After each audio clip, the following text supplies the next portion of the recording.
हमने Yes. Last session में अपना कवर किया था, जिसमें मैंने आपको बताया था कि बेसिकली जो CHFI है वो है क्या, और Okay. हम इसके अंदर क्या क्या चीजें डिस्कस करते थे, राइट। एंड उसके Okay. बाद हमने डिस्कस किया था कि हम जो भी चीजें इसके अंदर कवर कर रहे हैं उसमें सबसे पहला हमारा कंप्यूटर फॉरेंसिक आज की डेट में किस किस टाइप के क्राइम्स हो सकते हैं, जिनके ऊपर हम क्या करते हैं, हमारी अप्रोच क्या होनी चाहिए अगर हम कंप्यूटर फॉरेंसिक में हैं, या फिर अगर हम इन्वेस्टिगेटर हैं तो हमारी अप्रोच क्या होनी चाहिए, हम किस तरीके से, क्या हमारे ऑब्जेक्टिव्स होने चाहिए, जिनके बेसिस पे हम अपने एविडेंस को कलेक्ट करेंगे एंड उन एविडेंस को कलेक्ट करके कोर्ट में सबमिट करते हैं, राइट। तो Right, अलग sir. टाइप के इसके अंदर देखो एविडेंस मिलते हैं हमें, अलग अलग टाइप के क्राइम्स होते हैं। तो उन क्राइम्स के बारे में लास्ट टाइम हमने पढ़ा था क्राइम्स के बारे में। हाँ जी. ओके, तो यहाँ पे क्या है, अलग अलग ना कैटेगरीज भी हैं, लाइक जैसे कि सिविल हो गई, आपकी क्रिमिनल बेस्ड केसेस हो गए, इन्वेस्टिगेशन, अलग अलग टाइप की इन्वेस्टिगेशंस होती है, जैसे कि सिविल इन्वेस्टिगेशन हो गई, क्रिमिनल इन्वेस्टिगेशन हो गई, या फिर एडमिनिस्ट्रेटिव इन्वेस्टिगेशन हो गई। तो अलग अलग टाइप की ना इन्वेस्टिगेशंस भी हैं। तो आज हम क्या करेंगे, आज हम सबसे पहले ये देखेंगे कि हमारे जो ऑब्जेक्टिव थे, जो हमने लास्ट सेशन में पढ़ा था, एक बार ही उसको जल्दी से रिकॉल करेंगे एंड उसके आगे का जो हमारा पॉइंट है उसको कंटिन्यू करेंगे, ठीक है। Okay, sir. ठीक है सर. फिर ये वाले जो देखो, मैंने आपको लास्ट टाइम में बताया था कि आपका जो CHFI है उसके अंदर केसेस बहुत सारे हैं ना, हमें प्रोसेसेस ज्यादा समझनी है, कॉन्सेप्ट ज्यादा है हमारे पास। तो हम अभी जो आपके 2-3 सेशन होने वाले हैं वो बेसिकली कॉन्सेप्चुअल बेस ही होंगे। जब हम पर्टिकुलर किसी एक टॉपिक पे आएंगे, जैसे कि हम आएंगे कंप्यूटर के ऊपर, ठीक है, कंप्यूटर फॉरेंसिक का कंप्लीट, तो उसके अंदर जैसे हमें हार्ड डिस्क वगैरह मिलेगी, तो तब हम डेटा रिकवरी टूल्स वगैरह हो गए, या फिर प्रोसेस मॉनिटर टूल्स हो गए, प्रॉक मॉनिटर टूल्स हो गए, रजिस्ट्री फाइल टूल्स हो गए, उन सब का यूज करके फिर हम यूटिलिटीज को और अपने जितने भी प्रोसेस वगैरह हैं उनको एनालाइज करके टेस्ट करेंगे, ठीक है। Okay, sir. Clear, Clear, sir. Right. बढ़िया। So now I am just going to share my screen first. Have you seen my screen? Yes, I can see, sir. Great. तो last time हमने देखा था computer forensic में होता क्या है। Computer forensic refers to a set of methodological procedure and technique to identify, gather, preserve, extract and interpret documents and present evidence from the computing equipment that is acceptable into the court law, right। मतलब कि एक ऐसी process, एक ऐसी methodological process या एक ऐसी technique जिसके थ्रू हम इंफॉर्मेशन आइडेंटिफाई करते हैं, चीजों को इंफॉर्मेशन गैदर करते हैं, उन्हें एक्सट्रैक्ट करते हैं, इंटरप्रेट करते हैं, डॉक्यूमेंट्स को फाइंड आउट करते हैं, प्रेजेंट जो भी कंप्यूटिंग इक्विपमेंट्स की हेल्प से निकाल के यहाँ पे सबमिट करते हैं, कोर्ट के अंदर यानी कि सबमिट कराते हैं, ठीक है। Okay, sir. सर नाउ आपका वॉइस बीच बीच में ब्रेक हो रही है सर. मेरी वॉइस ब्रेक हो रही है? हाँ सर. अभी भी हो रही है? अभी अच्छी आ रही है सर. Okay, good. सो ऑब्जेक्टिव हमारे देखो क्या होनी चाहिए कंप्यूटर फॉरेंसिक्स के लिए। तो अगर हमारे पास, हमने लास्ट टाइम भी ये चीज डिस्कस करी थी कि आप किस किस तरीके से स्टेप्स को फॉलो करते हो, राइट। कि आपका मेन ऑब्जेक्ट क्या होना चाहिए, कि अगर आपको कहीं भी क्राइम सीन पे आप गए या आपको कोई भी क्रिमिनल मिला, तो आप उसको करोगे क्या, है ना। ऑर्गेनाइजेशन पे क्राइम हुआ, ऑर्गेनाइजेशन पे कोई पर्टिकुलर अटैकर ने अटैक कर दिया और आप इन्वेस्टिगेट कर रहे हो, तो आप किस तरीके से उसे हैंडल करोगे। तो वो चीज है ऑब्जेक्टिव।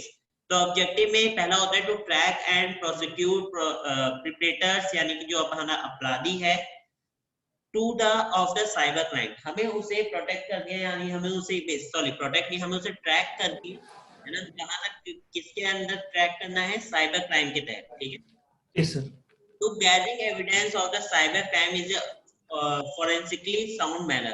जो भी हम एविडेंस क्या करेंगे, गैदर करेंगे, वो साइबर क्राइम, जो भी हमारे साइबर क्राइम के एविडेंस है जिनको हम गैदर करते हैं, वो किस तरीके से करेंगे, फॉरेंसिकली साउंड मैनर में, यानी फॉरेंसिकली जो एक प्रोसीजर है उसी के थ्रू हम उसे क्या करेंगे, गैदर करेंगे इंफॉर्मेशन को, यानी एविडेंस को, ठीक है। हाँ sir. To estimate the potential impact of a malicious activity on the victim and assess the intent of the predators। फिर हम क्या करेंगे, ये देखेंगे, ये पता लगाएंगे, एस्टिमेट लगाएंगे, चेक करेंगे कि जो भी अटैक हुआ है अटैकर के, सॉरी आपके विक्टिम के ऊपर, किसकी तरफ से, अपराधी की तरफ से, यानी अटैकर की तरफ से, उसमें विक्टिम का कितना नुकसान हुआ है और उसमें कौन कौन सी मैलिशियस एक्टिविटीज इन्वॉल्व थी, ठीक है। नेक्स्ट हमें पता लगाना है to minimize the tangible and intangible losses of the organization. फिर हम क्या करेंगे, उसमें से देखेंगे कि कौन से ऐसे नुकसान हैं जो डायरेक्ट हुए हैं उनको हम कम कर सकते हैं, या फिर कौन से ऐसे नुकसान हैं जो इनडायरेक्टली हुए हैं जिनको हम कम कर सकते हैं। ठीक है, कम से कम। Yes sir. Next to protect the organisation from similar incidents in future. Next है कि हम उसके अंदर होने वाले क्राइम्स को आगे ना हो, जो भी उस ऑर्गेनाइजेशन के ऊपर क्राइम हो चुका है, हो सकता है उसके अंदर किसी पर्टिकुलर जो कंपनी जो एम्प्लॉय था उसने कोई जासूसी वगैरह करी हो, या फिर वहां से कोई थेफ्ट इंटेक्चुअल किया हो, कुछ थेफ्ट किया हो, चोरी आइडेंटिटी थेफ्ट करा हो, या फिर किसी टाइप का ट्रोजन वगैरह स्पाईवेयर वायरस छोड़ दिया हो। तो ऐसे टाइप के जो क्राइम्स हुए हैं वो इन फ्यूचर उस पर्टिकुलर ऑर्गेनाइजेशन में दोबारा ना हो, so we can assure that, okay? तो yes sir. Okay. Main objectives जो हमें क्या करने चाहिए किसी भी कंपनी में जब हम जाएंगे तो हमें याद रखने चाहिए। Clear? Next, clear sir. Cyber crime जो हमने लास्ट टाइम पे देखा था definition. Crime, cyber crime is defined as any illegal act involving a computer device, network, its systems or its application. It means any type of crime is basically done by the internet or electronic devices, so you can say that that type of crime is basically called as a cyber crime, right?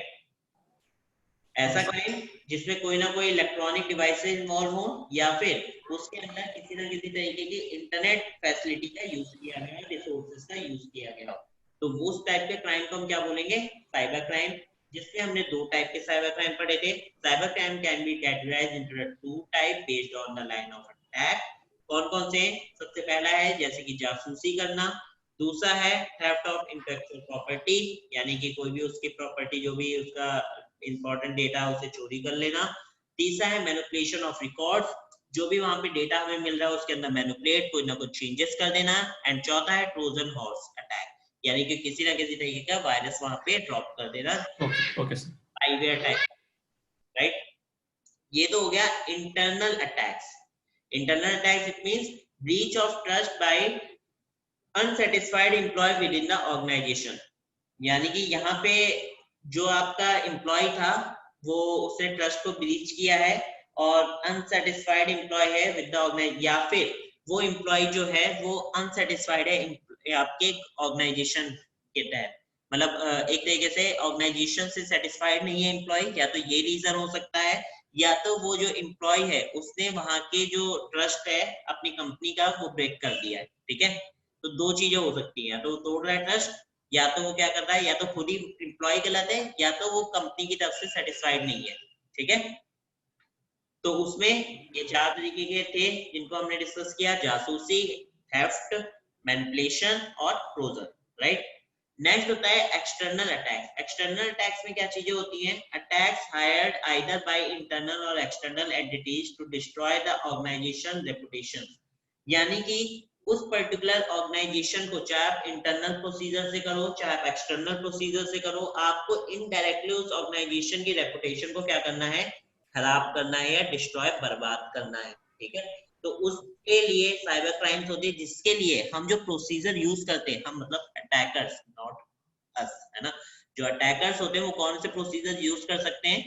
Basically they can use the SQL injection, हो सकता है SQL injection use करे, brute forcing use कर सकते हैं वो, password cracking procedure, या identity theft use कर सकते हैं, डेटा चुरा सकते हैं, फिशिंग एंड स्पूफिंग कर सकते हैं, हो सकता है फेक वेबसाइट्स का यूज कर लें, डेनाइल ऑफ सर्विस अटैक, हो सकता है सर्वर्स को क्रैश करने का ट्राई करें, या फिर साइबर डिफेमेशन, यानी कि साइबर उस पे पूरे उसमें आपकी बदनामी कर दे, है ना। तो these are the main type of crimes जो क्या होते हैं, कोई भी आपका अगर एम्प्लॉय है या फिर कोई भी ऑर्गेनाइजेशन है, अगर कोई एम्प्लॉय उससे सेटिस्फाइड नहीं है या कोई अटैकर आपके ऊपर अटैक करना चाहता है, तो वो इस टाइप के प्रोसीजर्स का यूज करेगा। ठीक है, क्लियर? Clear sir. बढ़िया। नेक्स्ट होते हैं चैलेंजेस। क्या हमने चैलेंजेस पढ़े थे शुभमंजन जी? चैलेंजेस नहीं पढ़े है। थे। नहीं नहीं सर। ग्रेट। सो चैलेंजेस क्या देखो फेस करने पड़ते हैं एक इन्वेस्टिगेटर को, अगर वो साइबर क्राइम कहीं पर हुआ है, ठीक है, और वो वहां पे जाता है, लाइक प्रेजेंट टाइम पे कोई भी साइबर क्राइम हुआ और वो उसको क्या करना है, इन्वेस्टिगेट करना है, तो उसके लिए क्या क्या चैलेंजेस हो सकते हैं, मतलब उसे क्या परेशानी आ सकती है, क्या प्रॉब्लम्स क्रिएट होती है। तो सबसे पहला है स्पीड। स्पीड क्या है? स्पीड में देखो, advancement in the technology had boosted the speed with which cyber crimes are committed. जितना ज्यादा हमारी टेक्नोलॉजी एडवांस्ड हो रही है या बूस्ट कर रही है, बढ़ रही है, उतनी ज्यादा क्या हो रहे हैं, हमारे साइबर क्राइम्स कमिटेड हो रहे हैं, यानी साइबर क्राइम्स हो रहे हैं, राइट, लोग परफॉर्म कर रहे हैं। वेयर एज इन्वेस्टिगेटर रिक्वायर्ड, जिसके तहत हमारे इन्वेस्टिगेटर जो, यानी कि अगर हम हैं तो हमें क्या रिक्वायरमेंट होगी, सबसे पहले authorisation and warrant before starting the legal procedure. यानी कि टेक्नोलॉजी जितनी ज्यादा ग्रो अप कर रही है उतने ज्यादा क्राइम तो बढ़ रहे हैं, लेकिन हमारे लिए सबसे बैड थिंग क्या है कि हमें सबसे पहले क्या चाहिए, ऑथराइजेशन चाहिए, लेटर चाहिए, वारंट लेटर, उसके बाद ही हम उसके ऊपर कोई भी लीगल एक्शन ले सकते हैं। ठीक ओके है, सर। तो यहाँ पे हमारी स्पीड एक तरीके से स्लो हो जाती है स्टार्टिंग पॉइंट पर, जिसमें हमें नहीं पता चलता है कि हम स्लो हो जाते हैं और अटैकर हमसे फास्ट काम कर लेता है। ठीक है, नेक्स्ट होता है एनोमनिटी। यहाँ का क्या मतलब है इसका, एनोमनस सुना है आपने? हाँ सर, सुना है सर। हमारी पहचान को बंद करना कुछ। बिल्कुल नहीं करना, चेंज करना यस सर। अपनी पहचान को। तो चेंज करने का प्रोसीजर क्या होता है, याद है कुछ? या एक्चुअली वीपीएन से जाना, नहीं तो मैक एड्रेस बदल देना। डेफिनेटली। तो साइबर क्रिमिनल्स करते क्या है, देखो यहाँ पर, जैसे हम इन्वेस्टिगेशन के लिए गए, तो इन्वेस्टिगेशन में मैंने आपको बताया था, लाइक सपोज करो मुझे कोई एक सिस्टम मिला और सिस्टम के अंदर मुझे लॉग फाइल मिलती है, लॉग के अंदर मुझे आईपी एड्रेस मिलता है, ठीक है, तो हो सकता है मैं उस आईपी एड्रेस को ट्रेस करूंगा, हो क्या सकता है, मैं आईपी एड्रेस को ट्रेस ही करूंगा, राइट। हाँ जब सर। मैं उसे ट्रेस कर रहा हूँ तो ट्रेस करते टाइम पर हो सकता है कि जब मैं उसे चेक करूं और मुझे उसके अंदर मिले कि ये आईपी एड्रेस तो स्पूफ हो रहा है, यानी कि चेंज हो रहा है, तो इस केस में क्या मैं साइबर क्रिमिनल को इजीली गेट कर पाऊंगा? मैक एड्रेस बदल गया तो बहुत मुश्किल हो जाएगा सर। अगर मुझे आईपी एड्रेस भी हो रहा है और डीएनएस भी, आपका डीएनएस भी लीकेज नहीं है वहां पे, और आपका मैक एड्रेस भी चेंजेस है, तो क्या आप उसको वहां पे ट्रेस कर पाओगे इजीली? नहीं कर पाओगे ना। नहीं सर, नहीं सर। तो ये होता है नेक्स्ट चैलेंज, कि अगर cyber criminal has easily hide their identity by pretend as some other entity or by hiding their IP addresses using proxies। ठीक है, ठीक है सर। नेक्स्ट है volatile nature of evidence.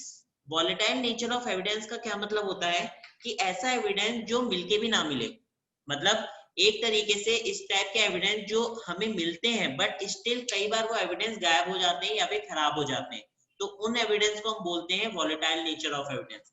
Means most of the digital evidence can be easily lost as it is in the form of volatile data such as log files, records, light pulses या फिर radio signals और other means. मतलब यानी हमें पता है कि बात करी थी, ठीक है, फोन पर, बट हम ट्रेस कर रहे हैं और मुझे फोन के ऊपर डेटा नहीं मिला बिकॉज वो अटैकर ने डेटा क्या किया, गायब कर दिया, हाँ सर। फाइल सिस्टम से डिलीट कर देंगे, तो क्या मुझे वो डेटा मिलेगा? नहीं मिलेगा ना। तो दैट टाइप ऑफ डेटा जो मिलके भी ना मिले उसे हम क्या बोलते हैं, volatile nature of evidence. Clear? Clear sir. Next होता है एविडेंस साइज एंड कॉम्प्लेक्सिटी। यहाँ पे क्या है, एविडेंस का साइज एंड कॉम्प्लेक्सिटी। अगर उसका साइज बड़ा है या उसके अंदर कुछ चेंजेस करने से, कुछ डिस्ट्रीब्यूशन करने से कुछ डिफिकल्टी क्रिएट होती है, तो वहां पे आपका कॉम्प्लेक्सिटी बढ़ जाती है। Just wait a second, Shubhmanyu ji, एक मिनट होल्ड करना।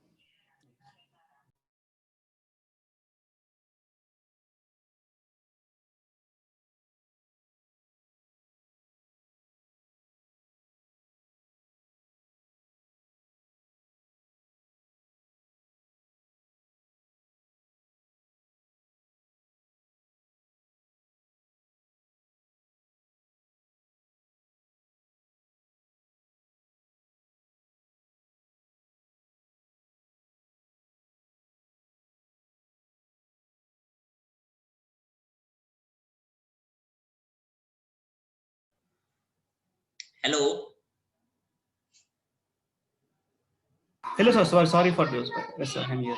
जी अच्छा सुब्रमण्यम जी, लास्ट टाइम हमारी क्लास हुई थी उसमें एक सर थे, क्या नाम था उनका, इफ यू रिमेम्बर?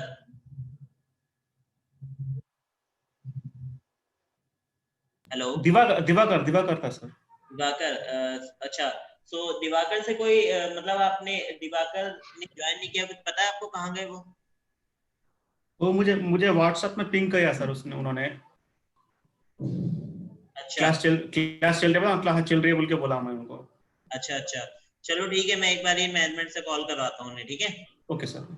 हाँ, 1 मिनट होल्ड करना बस।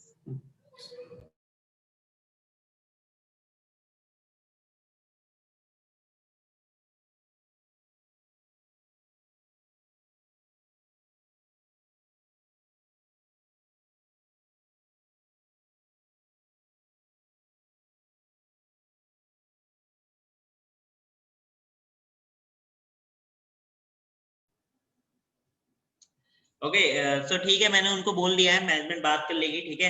और जैसा यस। वो बता देंगे, ठीक? Okay sir. Okay sir. Okay, so we will continue. So yes. next है evidence size and complexity. देखो evidence size and complexity में क्या होता है? Diversity यानी changes and distributed nature of digital devices results in increased size of evidence, data and complexity. अगर आपके जो भी एविडेंस है उसके अंदर कोई चेंजेस आते हैं या फिर उसके अंदर उसका डिस्ट्रीब्यूशन नेचर चेंज हो जाता है ना, यानी कोई भी उसके अंदर आपने फाइल्स को निकाल के फॉरवर्ड लाने की, लाइक पेन ड्राइव है, पेन ड्राइव आपको मिलता है एक एविडेंस और उसका उसके अंदर से डेटा निकाला और उसके अंदर दोबारा डाल दिया, तो हो सकता है जितना ज्यादा आप चेंजेस करोगे उसके अंदर उतना ज्यादा उसकी कॉम्प्लेक्सिटी इंक्रीज हो जाए, राइट? Okay sir. कई बार हमारे पास क्या होती है, प्रॉब्लम क्रिएट हो जाती है। नेक्स्ट होता है एंटी डिजिटल फॉरेंसिक, एडीएफ। तो ये किस तरीके से काम करता है? Attackers are increasingly using encryption and data hiding technique to hide digital evidence. मतलब अटैकर्स कई बार क्या करते हैं, लगातार यूज कर रहे हैं इंक्रिप्शन प्रोसीजर, किस लिए? डेटा हाइडिंग टेक्निक्स का यूज करके, ठीक है, ताकि उनका जो एविडेंस है वो कैसा रहे, हाइड रहे। यानी हमें जो डेटा चाहिए, जैसे कि उसने लाइक जो रियल टाइम में होता है, जैसे कि कोई वो है टेररिस्ट है, उस टेररिस्ट ने कोई भी डेटा भेजा तो वो डेटा इंक्रिप्शन यानी क्रिप्टोग्राफिक प्रोसीजर का यूज करेगा इनक्रिप्ट करने के लिए डेटा, और उसके बाद ही उसको सेंड करेगा in the behind of any image file या फिर behind of any doc file या बिहाइंड ऑफ एनी ईमेल, किसी भी तरीके से कोई भी एक इस तरीके का फॉर्मेट यूज करेगा जिसके थ्रू डेटा क्या हो जाए, उसका इंक्रिप्ट हो जाए और वो हाइड रहे, ठीक है? Okay sir. ठीक है। नेक्स्ट होता है global origin and difference in laws. इसका क्या मतलब है? The predators can initiate the crime from any part of the world whereas the authorities had jurisdiction over domestic crimes only. कई बार क्या होता है, जो क्राइम होता है ना वो हमारा हमारे उसमें ना होके किसी और कंट्री में होता है। जैसे आप मूवीज में देखते होगे कि जो पर्सन है वो इंडिया का है, उसने क्राइम करके वो बाहर भाग गया और बाहर की किसी गवर्नमेंट की पुलिस ने उसे पकड़ लिया, तो उस पे जो लॉज वगैरह लगेंगे ना वो कई बार चेंज हो जाते हैं। वैसे उस पे जो लॉज लगते हैं वो इंडियन गवर्नमेंट की, अगर है आपका टेररिस्ट तो इंडियन गवर्नमेंट के ही लॉ लगेंगे उसके ऊपर, उसी के तहत उसे पनिशमेंट मिलेगी, है ना? बट समटाइम्स गवर्नमेंट के अकॉर्डिंग वो चीज चेंज हो जाती है या फिर प्रॉब्लम्स क्रिएट होती हैं, तो that is a point of global origin and difference in laws, ठीक है? Yes sir. Now limited legal understanding, इसका क्या मतलब है? Many victims are unaware of the law violated and during the incident and fail to define their claims. कई बार क्या होता है, लोगों को ना पता ही नहीं होता है, इसे कहते हैं लैक ऑफ अवेयरनेस। यानी कि जो पर्सन है उसको पता ही नहीं है, उसको आइडिया ही नहीं है कि जो क्राइम हुआ है उसके लिए वो क्या क्या कर सकता है या किस टाइप के एक्शंस ले सकता है। तो लोग क्या करते हैं, अपने क्लेम लेने पहुंचते नहीं है या फिर उसकी रिपोर्ट तक नहीं लिखवाते। तो that is comes from the limited legal understanding. लोगों को लैक ऑफ अवेयरनेस के अकॉर्डिंग उनको पता ही नहीं कि उनको क्या चीज मिल सकती है और वो उसे ग्रैब करने से छोड़ देते हैं, ठीक है? Yes sir. So this is another challenge. It basically comes if the cyber crime is doing in present, and they will be very hard to investigate by the investigator via of these facing of challenges, right? Yes, sir. Great. So I hope challenges आपको clear हो गए, right? अब आते हैं cyber crime investigation के ऊपर। Cyber crime investigation किस तरीके से करी जाती है ये समझ लो आप। अगर आप कहीं भी साइबर क्राइम इन्वेस्टिगेशन करने जाते हो तो आपको क्या क्या याद रखना है, कैसे कैसे करना है। तो सबसे पहला है the investigation of the cyber crimes involves the hard working collection of clues and forensic evidence with an attention to details। यानी कि जब भी आप इन्वेस्टिगेशन करोगे किसी भी क्राइम की तो उसमें आपको मेहनत करके क्लूज को इकट्ठे करना है, ठीक है। ज्यादा आप उसमें हार्ड वर्किंग करो जिससे आप क्लूज इकट्ठे कर सको, और जो भी क्लूज आप लोगे उसे फॉरेंसिक एविडेंस जिस तरीके से यूज कलेक्ट करना चाहिए आप उसी तरीके से उसे कलेक्ट करो क्लूज को, ठीक है। डिटेल वाइज उसकी क्या करो, पूरा उसे उठाओ जहां से भी आपको जो भी क्लू मिल रहा है। It is mandatory that there will be at least one electronic device found during the investigation। अच्छा जब भी आप कभी इन्वेस्टिगेशन के लिए जाओ, अगर आप इन्वेस्टिगेटर हो, साइबर क्राइम इन्वेस्टिगेटर, तो आप ट्राई करो कि आपको जो बाकी क्लू मिल रहे हैं वो तो ठीक है, बट उसके अलावा कोई ना कोई ऐसा इलेक्ट्रॉनिक डिवाइस भी मिले जिसके बेस पे आप पता लगा पाओ कि उसके अंदर क्या कोई एविडेंस अवेलेबल है या नहीं है, ठीक है। Okay, sir. A computer, cell phone, printer or fax machine। Clear? Yes, sir. Clear. ठीक है।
हेलो।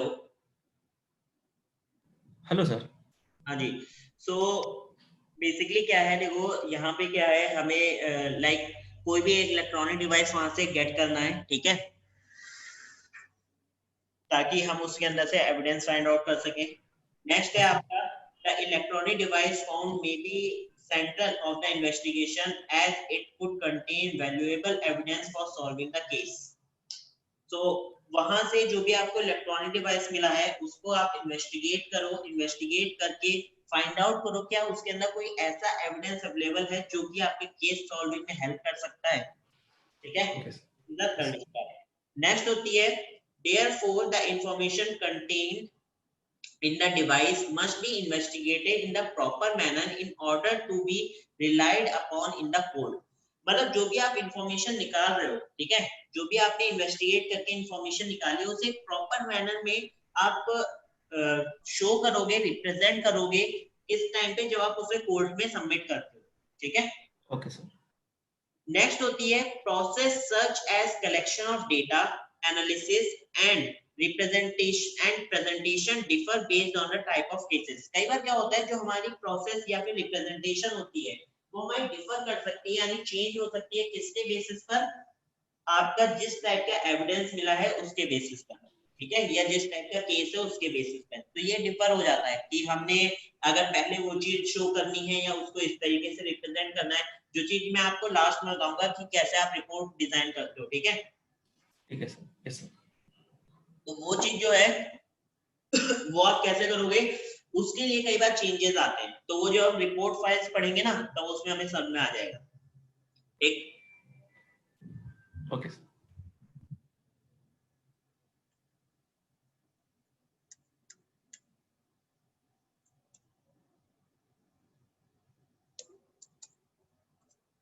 ओके, नेक्स्ट है हमारे पास types of cyber crime investigation lab cases, ठीक है। अगर हम बात करते हैं साइबर क्राइम इन्वेस्टिगेशन केसेस की, तो इसके अंदर हमारे पास तीन टाइप के केस आते हैं। पहला है सिविल टाइप ऑफ केसेस, दूसरा है criminal type of cases and तीसरा है एडमिनिस्ट्रेटिव टाइप ऑफ केसेस, ठीक है। सो इसको यूज करने के लिए मतलब इनमें होता क्या है, क्या क्या चीजें इसके अंदर आती हैं वो समझ लो। सबसे पहला आता है सिविल एंड क्रिमिनल इन्वेस्टिगेशन। इसमें क्या है, civil cases are brought for violation of contract and lawsuits where a guilty outcomes generally result in economic damages to the prosecutor। कई बार क्या होता है जो ज्यादा सिविल केसेस होते हैं किस चीज के होते हैं, कॉन्ट्रैक्ट बेस्ड प्राइवेसी वॉयलेशन के होते हैं, या फिर आपके कोई कॉन्ट्रैक्ट वगैरह किसी ने पूरा नहीं किया उस तरीके के हो सकते हैं, या उसने किसी उस पे साइन किया था और वो उसने नहीं माना तो उसके हो सकते हैं। बेसिकली जो होते हैं वो किससे रिलेटेड होते हैं, मनी से रिलेटेड होते हैं, वो सारे किसके अंदर आते हैं, सिविल टाइप ऑफ केसेस होते हैं, ठीक है। Okay sir. जबकि whereas criminal cases are generally brought by law enforcement agencies। अच्छा, ये जो होते हैं क्रिमिनल केसेस उनको कौन हैंडल करती है, लॉ एनफोर्समेंट एजेंसीज, ठीक है। Okay sir. In response to suspected violation of law where a guilty outcome may result in economic damage, imprisonment or both। अगर क्रिमिनल टाइप की कोई केस आता है तो उसे लॉ एनफोर्समेंट एजेंसी सबसे पहले हैंडल करती हैं। उसमें कई टाइप का प्राइवेसी वॉयलेशन हो सकता है, आइडेंटिटी थेफ्ट हो सकता है, मनी लॉसेस हो सकते हैं। तो अगर वो पर्सन गिल्टी है जिसको पकड़ा गया है, क्रिमिनल जो है, तो उसे किस टाइप की उसके ऊपर क्या हो सकता है, उसके ऊपर सेक्शंस लगेंगे जो साइबर लॉज में आपको मैं पढ़ाऊंगा, और उनके तहत उसे हो सकता है इकोनॉमिक जो उसने लॉस किया है या तो उसे पनिशमेंट अमाउंट भी पे करना पड़े और उसे इम्प्रिजनमेंट भी हो सकती है, दोनों चीजें हो सकती है, ठीक है। Okay sir. ये डिपेंड करता है कि क्रिमिनल अगर गिल्टी है, वो मानता है अपनी गलती तो, ठीक। नेक्स्ट है क्रिमिनल इन्वेस्टिगेशन। अब देखो हमने तीन टाइप के देखे, civil investigation, criminal investigation and administrative investigation, right. So अब क्रिमिनल अगर इन्वेस्टिगेशन आप करोगे तो किस तरीके से करोगे, सिविल करोगे तो कैसे है, एडमिनिस्ट्रेटिव करोगे तो कैसे है। देखो क्रिमिनल तो होते हैं चोर या फिर जो बेसिकली क्रिमिनल पर्संस होते हैं उनके ऊपर, है ना, जो गिल्टी पर्सन होते हैं। सिविल वाले आते हैं, आधे ज्यादा केस रजिस्टर्ड होते हैं आधे ज्यादा केसेस के ऊपर एफआईआर तक नहीं होती और वो ऐसे ही बेस्ड होते हैं। एडमिनिस्ट्रेटिव इन्वेस्टिगेशन जो होती है वो होती है कंपनीज के अंदर, जो एडमिनिस्ट्रेटर की तरफ से करी जाती है, ठीक है। तो इसमें क्या क्या चीजें हैं ये देख लो। Okay sir. कैसे करोगे, क्रिमिनल इन्वेस्टिगेशन अगर करते हो तो investigator must follow a set of standard forensic processes accepted by law in the respective jurisdiction। Criminal investigation करने की एक फॉरेंसिक स्टैंडर्ड है, set of forensic standard process, जिसके तहत ही आप क्या करते हो, लॉ को आप एक्सेप्ट करते हो, जो लॉ एक्सेप्ट करता है उस इन्वेस्टिगेशन प्रोसेस को, आपको उसके तहत ही क्या करना होता है, इन्वेस्टिगेशन स्टार्ट करनी होती है, ठीक है। दूसरा है investigator under court warrant have the authority to force seize the computer device. Investigator के पास कोर्ट की तरफ से एक वारंट होता है जिसके तहत वो क्या कर सकता है, आपके कंप्यूटिंग डिवाइसेस को सीज कर सकता है। If investigation report is required. अच्छा, जब हम इन्वेस्टिगेशन के लिए जाते हैं तो आपने देखा होगा जैसे रेड टीम देखी है, रेड, जब रेड मारने जाते हैं। नहीं देखी सर, ट्रेलर देखी है, मूवी नहीं देखी है मैंने। अरे मूवी नहीं, आई am just talking about the common red procedure. Oh yes sir, okay, sorry sorry. आपने कहीं ना कहीं सुना भी होगा कि रेड मारने आए, तो रेड मारने में क्या करते हैं वो लोग, जो रेड मारते हैं बेसिकली वो आपके जितना 26/11 देखिए आपने, सॉरी 26/11 नहीं, 326। हाँ वो देखिए सर मैंने। देखिए उसमें जब वो रेड मारते हैं तो देखिए उनके पास एक फॉर्मल रिपोर्ट होती है, जिसके इन्वेस्टिगेशन रिपोर्ट जिसमें वो सब चीजें लिखते हैं कि ये चीजें हुई हैं, आप एक्सेप्ट करते हो कि आपके यहाँ से ये चीजें मिली हैं। हाँ हाँ सर। तो वैसे ही हमें फॉर्मल रिपोर्ट डिजाइन करनी होती है जिसमें हम ये बताते हैं कि मिली और इनके अंदर से डेट कलेक्ट हुआ है। Okay sir. The law enforcement agencies are responsible for collecting the analyzing evidence। आ गया, लॉ enforcement agency जो होती हैं that are responsible to collect and analyze the evidence। जो भी मिल रहा है उसे कैसे कलेक्ट करना है, उसे कैसे एनालाइज करना है, ये काम किसका है, लॉ एनफोर्समेंट एजेंसीज का, ठीक है। यस सर, ठीक है। Punishment are harsh and includes fine, jail sentence और both। यानी कि इसके तहत जो पनिशमेंट मिलती है गवर्नमेंट की तरफ से वो काफी दंडनायक हो सकती है, हार्श हो सकती है, कठिन मतलब कठोर हो सकती है, या फिर आपको उससे रिलेटेड फाइन भी देना पड़ सकता है, या फिर आपको जेल भी हो सकती है, या दोनों चीजें हो सकती हैं, ठीक है। Next, standard of proof need to be very high. अच्छा, जब भी आप कोई भी प्रूफ सबमिट करते हो किसके अंदर, कोर्ट के अंदर, समझो, तो उस एविडेंस का जो प्रूफ है ना, मतलब उस एविडेंस का जो टाइप होना चाहिए वो काफी हाई लेवल एविडेंस होना चाहिए, मतलब ऐसा हो कि जज देखते ही कह रहे हाँ भैया ये सही है, ये प्रूफेबल है, उस पर कोई क्वेश्चन ना कर सके, ठीक है। Yes sir. नेक्स्ट है difficult to capture certain evidence. हम अगर कभी भी क्रिमिनल केसेस को इन्वेस्टिगेट करते हैं तो हमारे लिए एक प्रॉब्लम क्रिएट होती है कि हम किस तरीके से इन्वेस्टिगेट करेंगे जीपीएस डिवाइस एविडेंस को। मतलब लोग क्या करते हैं, जैसे उनको जीपीएस डिवाइस मिला उसको कैप्चर करना काफी मुश्किल होता है। हमारे पास जीपीएस के अंदर एक फैसिलिटी है जिसके बेस पर हम ये पता कर सकते हैं कि हम जो यूजर है वो कहाँ कहाँ गया था, कहाँ कहाँ पहुंचा था, क्या क्या उसने कितनी देर रुका, everything we can access them, right. But suppose करो वो जीपीएस ऑफ हो तो आप कैसे करोगे। Okay sir. जैसे कि एक क्रिमिनल है, ठीक है, एक टेररिस्ट है, टेररिस्ट नया नया आया है जगह पर और उसे एक जगह से दूसरी जगह जाना, तो वो क्या करेगा, मैप का यूज करेगा। हाँ सर। में हर कोई मैप का यूज करता है, राइट। जीपीएस का मैप के अंदर आपकी हिस्ट्री सेव होती है। आपने कई बार देखा होगा, आप मैप ओपन करते हो कहीं भी गए होगे तो लास्ट टाइम पे आपकी हिस्ट्री दिखा देता है कि आप यहाँ गए थे या यहाँ का आपने सर्च कर रखा था, है ना। हाँ सर। इस जगह को आपने इस समय ट्रैवल किया, ये सारी चीजें। तो जो एक वो है ना, लाइक जो क्रिमिनल है उसने उस हिस्ट्री को कर दिया डिलीट, या उसने मैप को ऑन ही नहीं किया रखा था, जीपीएस ऑन ही नहीं किया, तो क्या वो हिस्ट्री डिलीट होगी, नहीं होगी ना। और हमें मिल गया लेकिन हम क्या फोन में से कुछ निकाल पाएंगे, नहीं निकाल पाएंगे। तो that is the main thing, हमें क्या होता है वहां पे प्रॉब्लम क्रिएट होती है उसको कैप्चर करने में, ठीक है। Yes sir. नेक्स्ट होता है सिविल इन्वेस्टिगेशन। तो क्रिमिनल इन्वेस्टिगेशन समझ में आ गई होगी आई होप, राइट। हाँ सर। नेक्स्ट है सिविल इन्वेस्टिगेशन। सिविल में क्या होता है, investigation try to show some information to the opposite party to support the claim and induce them for settlement.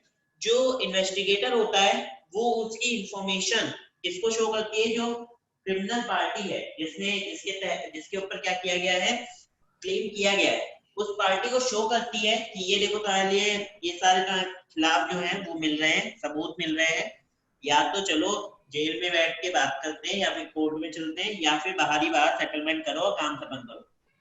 ठीक है। ओके, यस जो सर, भी कौन करता है, आपके जो वकील होते हैं, लॉयर्स, वो ज्यादातर ये काम कराते हैं ना, सेटलमेंट वाला। तो हाँ सर, इन्वेस्टिगेटर्स कई बार ऐसे काम भी करते हैं।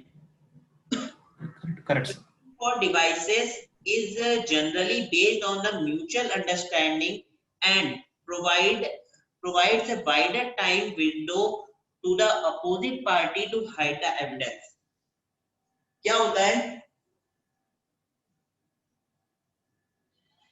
जब भी हम कोई भी उसको सर्च करते हैं, इन्वेस्टिगेटर सिविल केसेस में क्या होता है, अगर हमें कोई भी एविडेंस निकालना है या किसी भी टाइप के एविडेंस कलेक्ट करना है, तो हम जो पार्टी है ना जिसे क्लेम कर रखा है, उस पार्टी की हेल्प से, यानी उस पर्सन की हेल्प से हम क्या करते हैं, अपने एविडेंस को कलेक्ट करते हैं, और उस एविडेंस को कलेक्ट करके अपोजिट पार्टी जो है उसको ट्राई करती है कि वो उसको हाइड करे, और हम उसे कलेक्ट करने का ट्राई करते रहते हैं। ठीक है।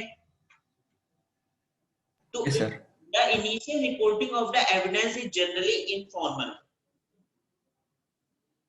इसमें एक सबसे मेन चीज आती है, जो आपकी इनिशियल रिपोर्ट बनाई जाती है वो इनफॉर्मल टाइप ऑफ रिपोर्ट होती है।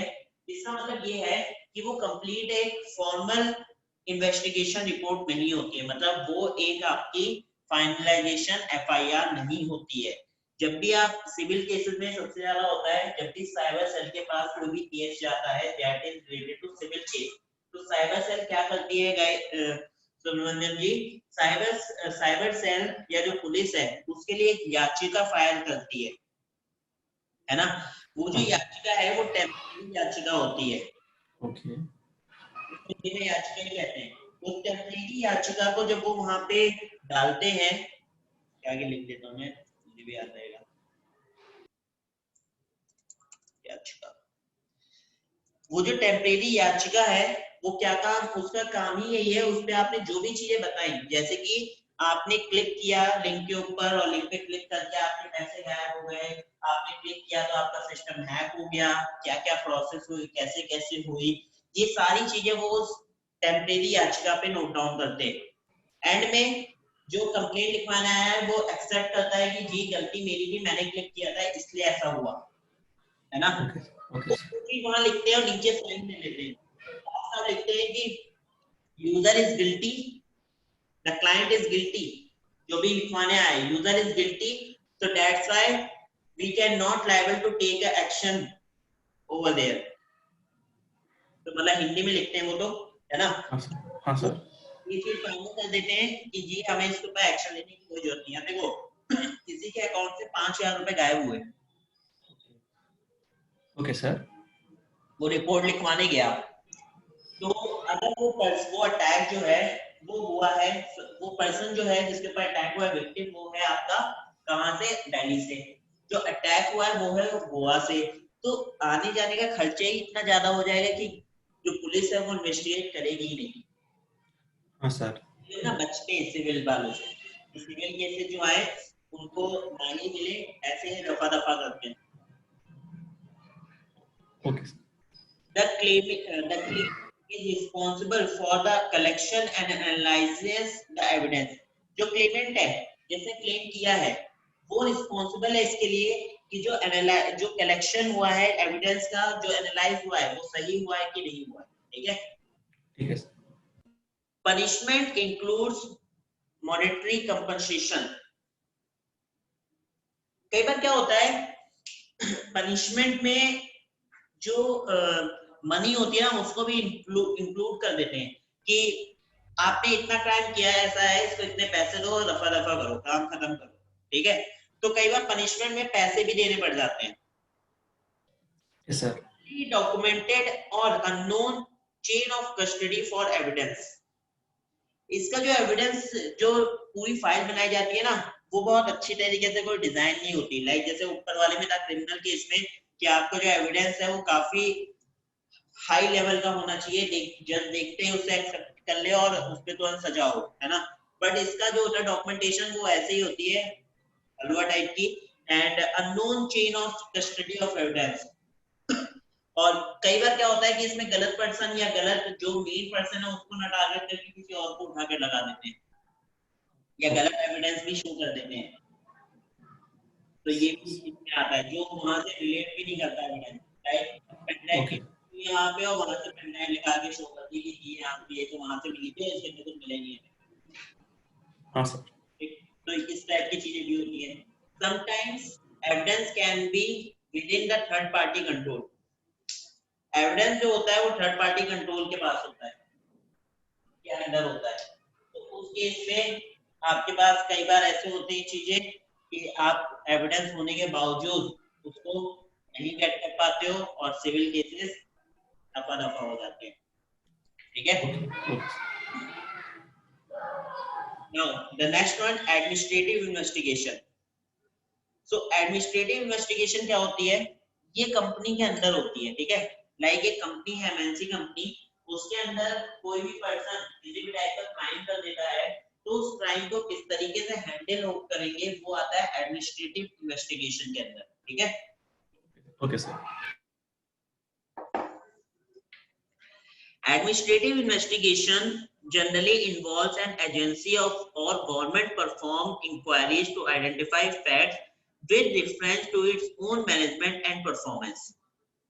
मतलब इसमें सबसे ज्यादा या तो एजेंसीज इन्वॉल्व होती हैं या तो गवर्नमेंट एजेंसीज इन्वॉल्व होती हैं, जो कि परफॉर्म करते हैं इंक्वायरी टू आइडेंटिफाई फैक्ट्स को आइडेंटिफाई करेंगी and difference its own management and performance, और चेक करेंगे कि उस पे उसका जो रिजल्ट निकल रहा है उसमें मैनेजमेंट की गलती है या उस पे परफॉर्मेंस कैसी है, क्यों ऐसा हुआ, सबसे पहले वो ये चेक करते हैं, ठीक है?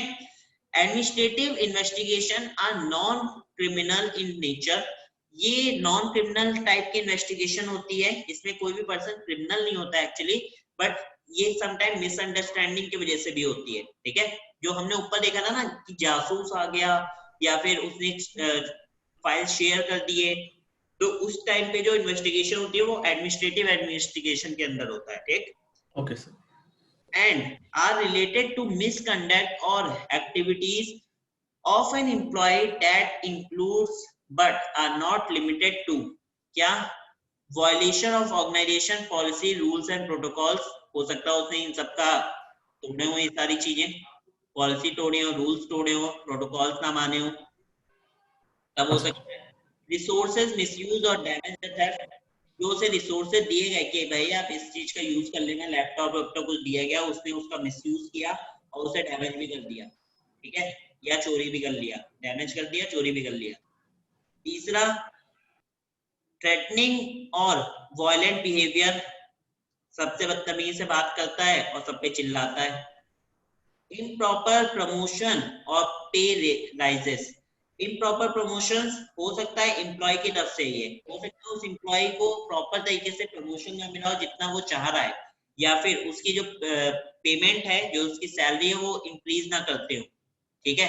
तो उस वजह से किया गया हो, तो ये हो सकता है, ये चेक करेगा कौन? एडमिनिस्ट्रेटिव इन्वेस्टिगेशन में, ठीक है? Okay sir. Any violation may result in disciplinary action such as demotion, suspension, revocation, penalties and dismissal।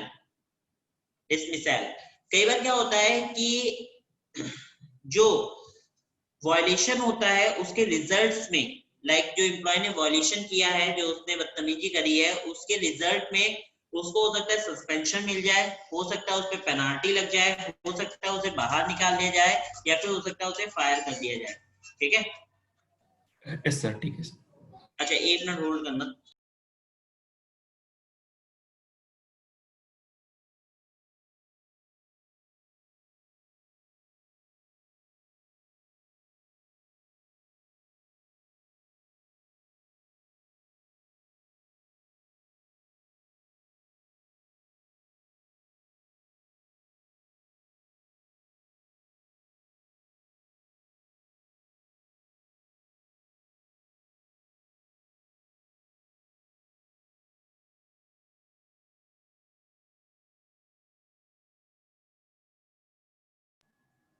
Okay, so the last one, that is for situations like promotions, increment, transfer, etc.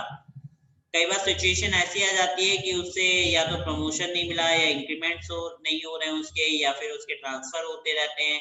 Administrative investigation can result in positive outcomes like modification of existing policies and rules of और protocol. तो कई बार situation ऐसी आती है जिसमें administrator जो वहां का है वो एडमिनिस्ट्रेटिव इन्वेस्टिगेशन के तहत कंपनी की पॉलिसीज रूल्स और उनको चेंज करके उस पर्टिकुलर एम्प्लॉय के फेवर में आ जाता है. ठीक है. ओके सर, ठीक. तो ये बेसिकली 3 टाइप की इन्वेस्टिगेशन थी जिसमें हमने सिविल इन्वेस्टिगेशन देखी, क्रिमिनल इन्वेस्टिगेशन देखी एंड एडमिनिस्ट्रेटिव इन्वेस्टिगेशन देखी. ठीक है. नाउ नेक्स्ट होते हैं rules of forensic investigation. Rules क्या है फॉरेंसिक इन्वेस्टिगेशन के? कुछ रेगुलेशंस भी होंगे ना हमारे लिए. तो सबसे पहला है limited access for examination of the original evidence. हमें कुछ टाइम पीरियड के लिए दिया जाता है आपका ओरिजिनल एविडेंस कि आप इस पे टेस्ट कर पाओ. ये नहीं कि आपको बहुत ज्यादा देर के लिए दिया गया. आपको दिया गया तो हम सबसे पहले क्या करेंगे, उसका क्लोन बना लेंगे ताकि क्लोन बनाने से क्या हो कि हम उस पर बाद में भी टेस्ट कर सकें. ठीक है. ठीक है sir. Record changes need to be evidence file. हमें जो भी रिकॉर्ड मिला है उसके हम चेंजेस या एविडेंस जो भी हमें मिला है उसके रिकॉर्ड्स पे हम चेंजेस कर सकते हैं जैसे जैसे हमें उसमें चीजें मिल रही हैं. Okay sir. Create a chain of custody document. जो भी हमें डॉक्यूमेंट मिले हैं उनकी हम चेन ऑफ कस्टडी बनाते हैं, यानी कहां से क्या क्या मिला है उन सबको हम एक जगह नोट डाउन करते हैं. Set standard for investigating the evidence. हम एक एविडेंस कलेक्ट करने के लिए एक स्टैंडर्ड सेट करते हैं कि हमें इस तरीके से स्टार्टिंग करके यहाँ तक ये चीजें कलेक्ट करनी है. ठीक है. Comply with the standards. जो स्टैंडर्ड्स है उन्हीं को हम क्या करेंगे, फॉलो करेंगे. Hire professionals for analysis of evidence. हम प्रोफेशनल पर्संस को हायर करते हैं एविडेंस को एनालाइज करने के लिए. ठीक है. Okay sir. Evidence should be strictly related to the incident. जो हमें एविडेंस मिला है वो डेफिनेटली हमारे लिए रूल है कि वो एविडेंस आपके जो जहां से मिला है उससे रिलेटेड होना चाहिए. ये नहीं कि कहीं का भी उठा के कहीं जोड़ दिया. Okay. Evidence complete with the jurisdiction standard. जो भी हम एविडेंस फॉलो कर रहे हैं या जो भी सबमिट कर रहे हैं वो ज्यूरिडिक्शन स्टैंडर्ड के अकॉर्डिंग ही होना चाहिए, उसके साथ ही करेंगे. Documents the procedure applied on the evidence. Evidence जो है उसका हम डॉक्यूमेंट बनाएंगे और उसे उसी प्रोसीजर के तहत हम क्या करेंगे, सबमिट करेंगे. Okay sir. Securely store the evidence. जो एविडेंस हमें मिला है उसे हम स्टोर करके रखेंगे, सिक्योर करके रखेंगे. ये नहीं कि अंदर से गायब हो गया है ना, जो पुलिस वालों के अक्सर होता है. राइट. हाँ sir. Use recognised tool for analysis. फिर हम क्या करेंगे, उसके लिए जो भी टूल्स हैं, स्पेसिफिक टूल्स जो उसमें हमें हेल्पफुल कर सकते हैं, उन टूल्स का यूज करके हम एविडेंस को एनालाइज करेंगे. ठीक है. बिल्कुल. Okay sir. तो this is the whole process कि हम रूल्स कौन कौन से फॉलो करते हैं एंड किस तरीके से एविडेंस को कलेक्ट करके कैसे कैसे उसको परफॉर्म करते हैं, क्या क्या चीजें हमारे लिए रूल्स एंड रेगुलेशंस में आती हैं. क्लियर है? Clear sir. ठीक है. तो सुब्रमण्यम जी आई गेस इतना ही रखते हैं. ठीक है. पहले थ्योरेटिकल बहुत सारी चीजें हैं और हमें काफी सारा कवर करना है, तो काफी लंबे खींचेगा ये आपका कोर्स, और स्टिल हम डेली क्लास करेंगे तो हमारा कंप्लीट हो जाएगा. ठीक है. बिल्कुल सर. अच्छा, फॉर द नेक्स्ट क्लास आपको इसी टाइम पे सेम टाइम पे क्या बोल रहा हूँ, आपको सेम आईडी से ज्वाइन करना है, सेम आईडी एंड पासवर्ड से. ठीक है. ओके. Thanks sir. श्योर. हाँ, तो मैं कल मैं आपको मेल नहीं करूंगा.